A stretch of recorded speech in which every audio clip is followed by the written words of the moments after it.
जय सिया राम सभी को।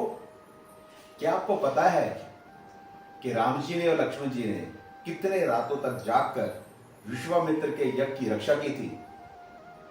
क्या आप जानते हैं कि मारीच और सुबाहु को कौन से अस्त्रों से मारा गया था? यह सब हम आपको आज के अध्याय में बताएंगे। आज हम आपको वाल्मीकि रामायण के बाल कांड के अध्याय 31 की कहानी सुनाएंगे। तो अभी तक हमने सुना कि राम जी, लक्ष्मण जी और महर्षि विश्वामित्र जी अपने आश्रम पहुंच चुके हैं और अब विश्वामित्र जी ने समाधि ले ली है अपने यज्ञ को पूरा करने के लिए। तो अगला दिन जब शुरू होता है तो राम जी और लक्ष्मण जी विश्वामित्र जी से पूछते हैं कि हे भगवान, आप हमें बताएं कि वो दोनों राक्षस मारीच और सुबाहु किस समय आएंगे और हमें किस समय आपकी रक्षा करनी है। तो वहां पर उपस्थित सभी साधु संत यह सुनकर बहुत खुश हुए और उन्होंने राम जी और लक्ष्मण जी से कहा कि महर्षि ने अब समाधि ले ली है और अब वो आपसे बात नहीं कर पाएंगे, परंतु यह यज्ञ 6 दिन और 6 रात लगातार चलेगा और वो राक्षस कभी भी आक्रमण कर देते हैं, तो आपको 6 दिन और 6 रात हमारी रक्षा करनी होगी। और अब इन्होंने समाधि ले ली है तो ये तो आपसे बात करेंगे नहीं, तो आपको बिना इनसे बात किए हमारी रक्षा करनी पड़ेगी। यह सुनकर राम ने और लक्ष्मण जी ने अपना अपना सैन्य ग्रहण किया और 6 दिन और 6 रात बगैर थके बगैर सोए महर्षि विश्वामित्र और वहां पर जो बाकी ऋषि थे उनकी रक्षा की। जब 6ठा दिन आरंभ होता है और यज्ञ की अग्नि अपने आप प्रज्वलित हो जाती है, तो उस समय चारों तरफ काले बादल छा जाते हैं। सुबाहु और मारीच अपने सैनिकों के साथ वहां पर आक्रमण कर देते हैं और आसमान में से खून की वर्षा होने लगती है।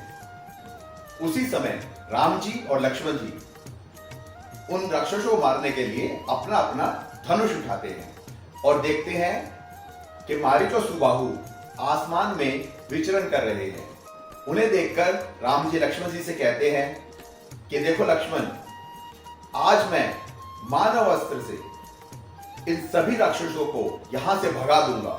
जैसे कि एक तेज हवा सभी बादलों को इधर उधर कर देती है, उसी प्रकार मैं इन सभी राक्षसों को यहां से भगा दूंगा। ये कायर हैं, मैं इनको मारने में ज्यादा रुचि नहीं रखता।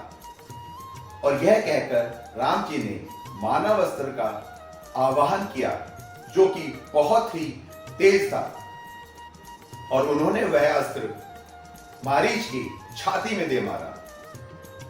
उस अस्त्र के लगने से मारीच 100 योजन दूर सागर में जा गिरा और मूर्छित हो गया। राम जी ने कहा कि मैंने इसे सुतेशु नामक मानव अस्त्र का प्रहार किया है और यह यहां से मूर्छित हो गया है और ये यहां से दूर ही जाएगा, ये यहां पर वापस नहीं आने वाला। और हे लक्ष्मण, अब मैं इन बाकी राक्षसों का भी वध कर दूंगा। और उसके बाद राम जी ने अग्रे नामक अस्त्र का उपयोग करके सुबाहु की छाती में मार दिया, जिससे सुबाहु उसी समय मर गया। उसके बाद वायव्य नामक अस्त्र से राम जी ने बाकी सभी राक्षसों का संहार किया और इस प्रकार महर्षि विश्वामित्र का यज्ञ संपन्न हुआ। सभी राक्षसों के मरने के बाद और यज्ञ संपन्न होने के बाद सभी ऋषि मुनियों ने, विश्वामित्र जी ने राम और लक्ष्मण जी की बहुत सराहना की और जिस प्रकार देव इंद्र की सराहना करते हैं, उन सभी ने राम जी की और लक्ष्मण जी की सराहना की। और उसके बाद विश्वामित्र जी ने राम जी से कहा कि हे रघुनंदन, आपका बहुत बहुत धन्यवाद, आपने इस सिद्ध आश्रम की लाज रख ली। मैं आपका सदा आभारी रहूंगा। और इस प्रकार से आज का अध्याय संपन्न होता है।